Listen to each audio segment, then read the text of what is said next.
নমস্কার। প্রাণারামের মাধ্যমে সম্প্রচারিত ভারত কথার গ্রন্থি মোচনের 642তম পর্বে আপনাদের সবাইকে জানাই সাদর সম্ভাষণ। মহামতি অনন্তলালের পরম আশীর্বাদে আমরা শুনে চলেছি পূর্ণ ভারত কথা। দীর্ঘ 18 পর্ব ব্যাপী গীতার আলোচনার শেষে আমরা উপস্থিত হয়েছি আবার সেই কুরুক্ষেত্রের যুদ্ধের মুহূর্তে। আমরা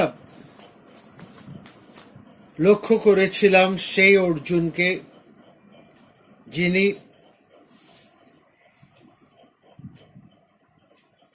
শোক সংবিঘ্ন মানস, সমস্ত উপস্থিত আত্মীয় স্বজন, বন্ধু বান্ধব,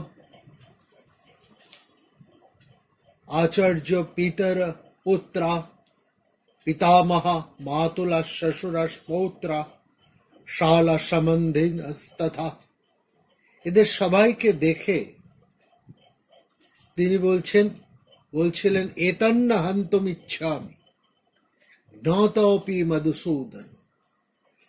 আর আজকে আমরা সেই শোক সংবিঘ্ন মানস অর্জুনকে আমরা দেখছি। তিনি তেজোদ্দীপ্ত, উত্থায়ী এক নতুন অর্জুন। দীর্ঘ 18 পর্ব ব্যাপী আচার্য যোগযুক্ত শ্রীকৃষ্ণের উপদেশ শুনে তার সমস্ত শোক, দুঃখ, সমস্ত সংশয় থেকে তিনি মুক্ত এবং তিনি খুব পরিষ্কার করে বলছেন নষ্ট মোহ স্মৃতির্লব্ধা তৎপ্রসাদম অচ্যুত স্থিতোস্মি গত সন্দেহ করিষ্যে বচনং তব। এবং অর্জুনকে উত্থিত এবং বাণ গান্ডীবধারী দর্শন করে সমস্ত পাণ্ডব সৈন্যদের মধ্যে এক উন্মাদনা সৃষ্টি হল এবং আমরা লক্ষ্য করলাম পুনরায় সেখানে মহাসিংহনাদ আরম্ভ হল। সমস্ত পাণ্ডব পক্ষীয় বীরেরা, পাণ্ডব ভাইয়েরা, সৃঞ্জয়েরা এবং তাদের অনুগামীরা যারা যেখানে ছিলেন প্রত্যেকে আনন্দিত হয়ে শঙ্খ সময়ের ধ্বনি উদ্ঘোষণ করলেন। আর সেই সঙ্গে সঙ্গে সেখানে ভেরি পেশি ক্রকচ গোবিষাণ বেজে উঠল। এক মহা শব্দ, তুমুল শব্দ, সহসা বা অনন্ত শব্দ স্তোমর অভবৎ। সেই প্রথম যেরকম শব্দ ধ্বনি আমরা শুনেছিলাম, সেই আবার হর্ষ ধ্বনি সেখানে নিনাদিত হল। এবং এই মহাযুদ্ধ দেখার জন্য, অবলোকন করার জন্য আমরা লক্ষ্য করলাম দেবগণ, গন্ধর্বগণ, পিতৃগণ, সিদ্ধগণ এবং চারণগণ এই যুদ্ধ দর্শন করার জন্য তারা সেখানে উপস্থিত হলেন। দেবগণ হচ্ছেন সমস্ত দেবতারা, গন্ধর্বগণ হচ্ছেন গন্ধর্বেরা, বিখ্যাত গন্ধর্বেরা। আমরা সেই গন্ধর্বদের পরিচয় আগেও পেয়েছি, তাদের সম্পর্কে আমরা আলোচনা করেছি এবং আমরা এটা জেনেছি তারা যেমন সঙ্গীতজ্ঞ, নৃত্য কৌশল, গান বাজনায় তারা পারদর্শী সেই রকম তারা যুদ্ধ নিপুণ, এবং তাদের এই নিপুণতার পরিচয়ও আমরা মহাভারতের বিভিন্ন পর্বের আলোচনায় আমরা লক্ষ্য করেছি। এছাড়া সেখানে উপস্থিত হয়েছেন, মহাভারত বলছেন, পিতৃগণ অথ দেবা সগন্ধর্ব পিতরশ্চ জনেশ্বর। এই পিতৃগণেরা উপস্থিত হয়েছেন। এই পিতৃগণ কারা, এইটা একটু আমাদের জেনে নিতে হবে, একটু জানতে হবে। এই মানুষের বলা হয়, মানুষের মৃত্যুর পর তাদের অন্ত্যেষ্টিক্রিয়ার সময় থেকে পূর্বপুরুষদের সাথে তার একটা যোগসূত্র থাকে। যদিও মৃত মানুষ তার পিতৃপুরুষদের সাথে মিলিত হওয়ার আগে একটা অন্তর্বর্তী স্তরের মধ্যে বিচরণ করে, সেই স্তরকে বলে প্রেতলোক। অর্থাৎ মৃত্যুর পরের দিন থেকেই পিণ্ডদানের মাধ্যমে সেই মৃতের অধস্থন পুরুষেরা মৃত ব্যক্তির উদ্দেশ্যে একটি প্রেত শরীর, একটা বায়বীয় দেহ কল্পনা করেন, এবং প্রেত লোকের এই বসবাসের সময়ে মোটামুটি ধরা হয় মৃত্যুর দিন থেকে সপিণ্ডকরণ শ্রাদ্ধ পর্যন্ত এই 11-12 দিন, 10-11-12 দিনের তাদের এই প্রেতলোকে বসবাস করেন শরীর। তারপরে পিণ্ডদানের পর পিতৃলোকে প্রবেশ করে। এটা হচ্ছে একটা আমাদের ধারণা।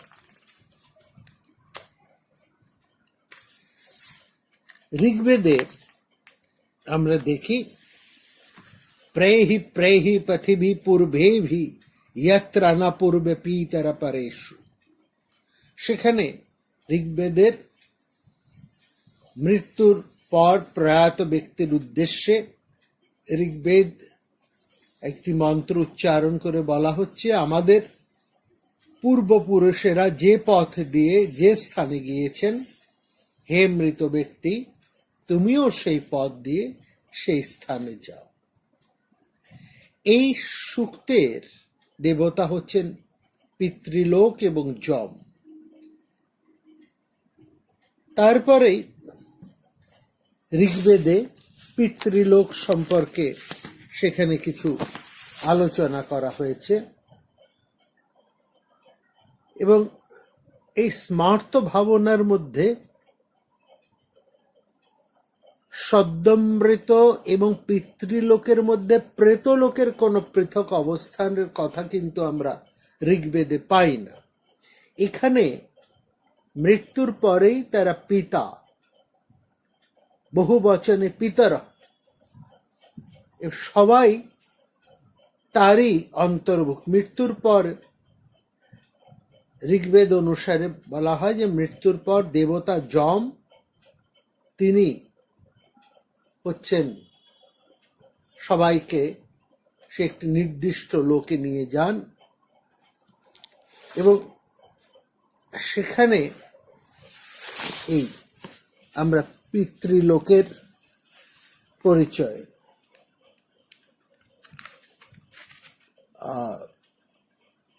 পাই, এবং সেখানে প্রত্যেত্তং প্রত্বা উত্তমা স্মার্ত কর্ম মাত্র পরমধ্যমা এবং অত্রাপি কশ্চিৎ সংস্কার বিকলাধমা। যে উত্তম অধম এরকম 3 রকমের মানুষের ভাগ করা হয়েছে। কেউ পিতৃলোকে যান, কেউ স্মার্ত লোকে যান, এরকম আলাদা আলাদা ভাগ করা হয়েছে। এগুলো ভাগ। কিন্তু মোটামুটি পিতৃলোক বলতে যে সময়টাকে আমরা বুঝি, সেখানে খুব পরিষ্কার করে বলা হয়েছে যে দেবতারাই হচ্ছেন পিতা। কারা সেই পিতা?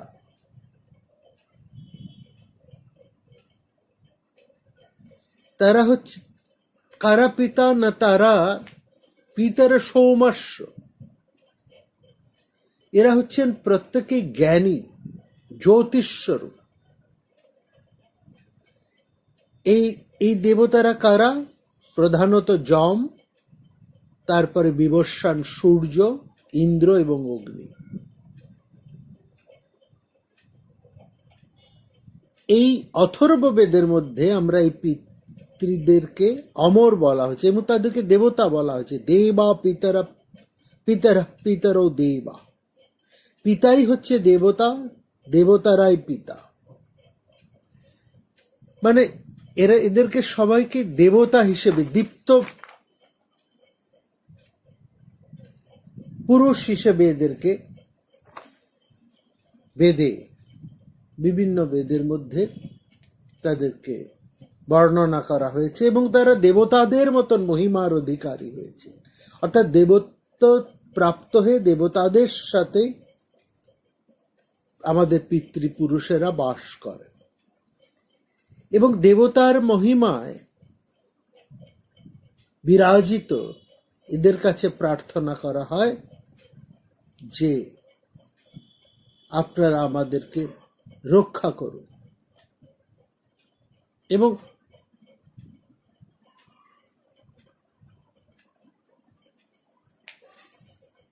এখানে 7 জন পিতৃপুরুষের নামও আমরা পাই। এরা প্রত্যেকেই কিন্তু ঋষি। স্বয়ং ব্রহ্মাকে নিয়ে এই 7 জন ঋষিকেই কিন্তু আমাদের পিতৃ বা পিতা হিসেবে স্বীকার করা হয়েছে।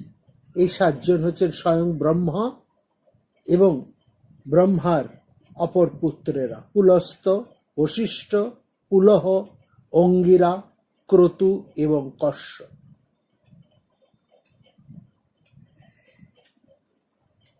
এদেরকে বলা হচ্ছে আমাদের পিতা।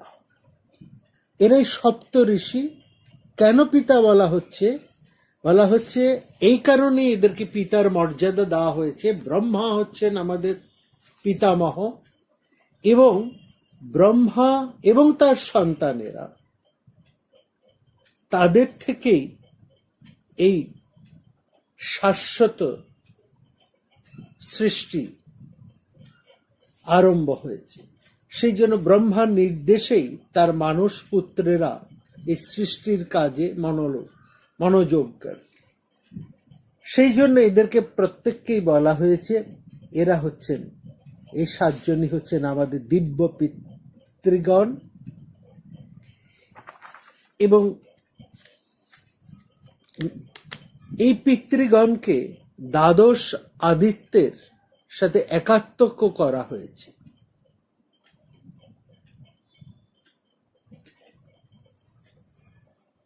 আবার আরেকটা জায়গায় আমরা পাচ্ছি, আরেকটি পুরাণের মধ্যে আমরা দেখছি যে 7 জন যে পিতা রয়েছেন তাদের মধ্যে 4 জনের শরীর আছেন, তারা মূর্তমান, আর 3 জনের কোনো মূর্তি নেই। এই 7 জন হচ্ছেন অগ্নিশস্ত, গার্হপত্য, নাকচর, সৌমপ, একশৃঙ্গ, চতুর্বেদ এবং কর।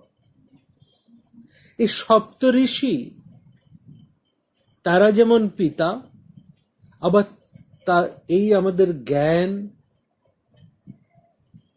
আমাদের সমস্ত বেদ, আমাদের অগ্নি, এদেরকেও সে পিতার মর্যাদা দেওয়া হয়েছে।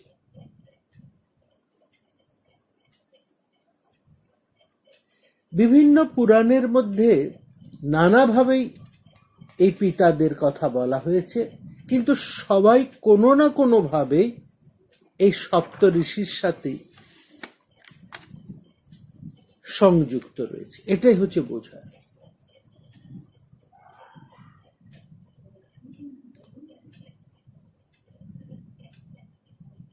মহাভারতের অনুশাসন পর্বে যেখানে শিব মাহাত্ম্য কীর্তন করা হয়েছে, সেখানে কৃষ্ণের মুখে আমরা শুনতে পাচ্ছি সোম পিতৃগণের উৎপত্তি হয়েছে মহাদেব থেকে এবং তাকে দেবতার মর্যাদা দেওয়া হয়েছে। সোম আবার আরেক জায়গায় আমরা পাচ্ছি মহাভারতে যে এই পিতারা দেবতাদের কাছাকাছি থাকেন এবং থাকলেও তারা কিন্তু খুব সংযমী হয়ে থাকেন, যার ফলে নিত্য হোম যজ্ঞ পিতৃশ্রাদ্ধ পঞ্চযজ্ঞের অনুষ্ঠানের সঙ্গে তুলনীয় করা। আসল কথা হলো এটাই, যারা আমাদের মূল কারণ, যাদের থেকে এই বিশ্ব সংসারের সৃষ্টি, তারাই হচ্ছেন পিতা এবং এরাই ব্রহ্মার সাথে সংযুক্ত। অর্থাৎ ব্রহ্মা যেমন সৃষ্টির মূল কারণ, তার নির্দেশে তার পুত্রেরাও এই সৃষ্টির বিস্তার করেছে, সুতরাং তার পুত্ররাও এই পিতার, পরম পিতার অভিধায় অভিহিত। আমাদের উপনিষদে খুব পরিষ্কার করে বলা হয়েছে, মানুষ এই ব্রহ্মা, সমস্ত কিছুই, মানুষ কেন, সমস্ত প্রাণী, এই জগতে যা কিছু প্রাণ অপ্রাণ সবই, যা কিছু দৃষ্ট, সবকিছুই ওই ব্রহ্মা থেকে উৎপন্ন হচ্ছে, হয়ে তারা ব্রহ্মার মধ্যেই বিরাজ করেন, ব্রহ্মের মধ্যেই তারা বিরাজ, ব্রহ্ম থেকে তারা উৎপন্ন, তারা ব্রহ্মের মধ্যেই বিরাজ করেন এবং অন্তে তারা আবার এই ব্রহ্মেই মিশে যায়। অর্থাৎ সবকিছুই এই ব্রহ্মস্বরূপ। এইটাকেই পুরাণ এরকম নানা রকম ভাবে, নানা নামে, নানা ভাবে তাদেরকে পরিচয় করেছে।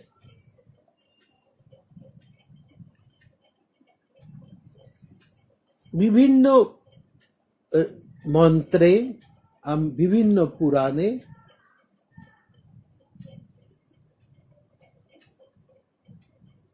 আমরা নানান পিতাদের নাম পাই এবং মনে রাখতে হবে এরা হচ্ছেন সৃষ্টিকর্তা, বা তাদের থেকেই আমরা এই বিভিন্ন সৃষ্টির পরিচয় পাই এবং তারা হচ্ছেন মূল স্বরূপ।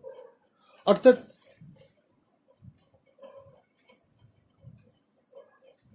এই মূলের মধ্যে যারা রয়েছেন, এই বিশ্বদেব, ঋগ্বেদের অনেক সূক্তের মধ্যে এক দেবতা হচ্ছেন বিশ্বে দেবা।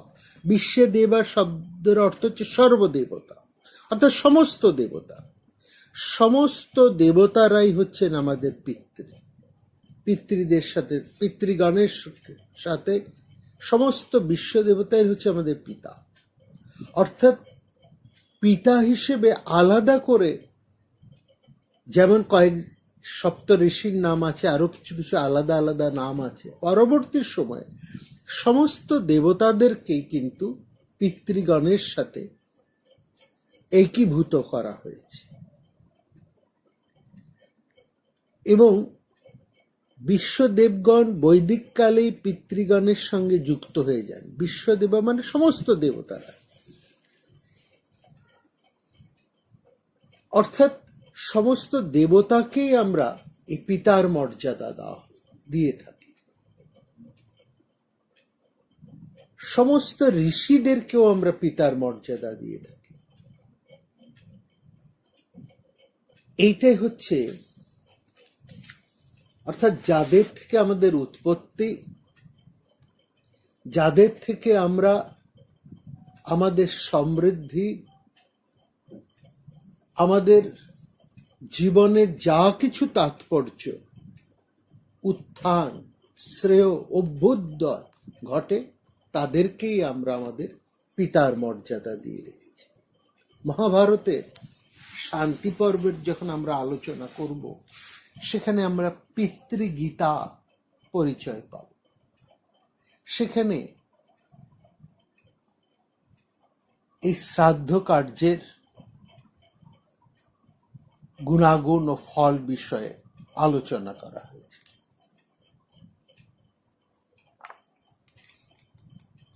তো মূল কথা এটাই বোঝা গেল যে পিতৃগণ বলতে আমাদের সমস্ত পূর্বপুরুষ, যাদের থেকে আমরা যশ, সমৃদ্ধি, অভ্যুদয় লাভ করেছি, তাদেরকেই আমরা, সেই সমস্ত দেবতাদেরকে